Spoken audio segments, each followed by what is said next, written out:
दोपहर का समय था। राजा अकबर अपने दरबार में बैठे कुछ सोच रहे थे। अचानक उन्हें बीरबल की कही हुई एक बात याद आई। उन्हें याद आया कि एक बार बीरबल ने उन्हें एक कहावत सुनाई थी, जो कुछ इस तरह से थी कि खाने के बाद लेटना और मारने के बाद भागना एक सयाने मनुष्य की निशानी होती है। राजा सोचने लगे कि अभी दोपहर का समय है, यकीनन बीरबल खाने के पश्चात सोने की तैयारी में होगा। चलो आज उसकी इस बात को गलत साबित किया जाए। ये सोचकर उन्होंने एक सेवक को आदेश दिया कि इसी वक्त बीरबल को दरबार में उपस्थित होने का संदेश दिया जाए।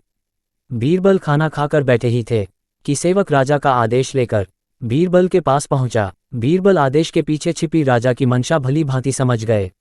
उन्होंने सेवक से कहा, तुम थोड़ी देर रुको, मैं कपड़े बदलकर तुम्हारे साथ ही चलता हूँ। अंदर जाकर बीरबल ने अपने लिए एक तंग पजामा चुना। पजामा तंग था, इसलिए उसे पहनने के लिए उन्हें बिस्तर पर लेटना पड़ा। पजामे को पहनने का बहाना कर वे थोड़ी देर बिस्तर पर ही लेटे रहे और फिर सेवक के साथ दरबार की ओर चल दिए। दरबार में राजा बीरबल की ही राह देख रहे थे।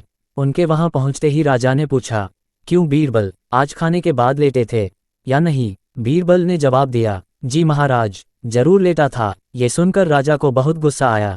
उन्होंने बीरबल से पूछा, इसका मतलब यह है कि तुमने मेरे आदेश का सम्मान नहीं किया? तुम उसी समय मेरे सामने क्यों उपस्थित नहीं हुए? इसके लिए मैं तुम्हें सजा देता हूँ।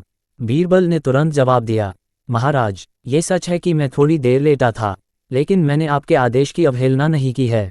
आपको मुझ पर यकीन न हो तो आप सेवक से इस बारे में पूछ सकते हैं। हाँ, ये अलग बात है कि मुझे इस तंग पजामे को पहनने के लिए बिस्तर पर लेटना पड़ा था। बीरबल की इस बात को सुनकर अकबर हंसे बिना रह न सके और उन्होंने बीरबल को दरबार से जाने दिया। इस प्रकार बीरबल ने परिस्थिति को भांपते हुए समझदारी से अपने आप को मुसीबत से बचा लिया। दोस्तों, वीडियो अच्छी लगी हो तो चैनल को सब्सक्राइब करें और लाइक करें। धन्यवाद।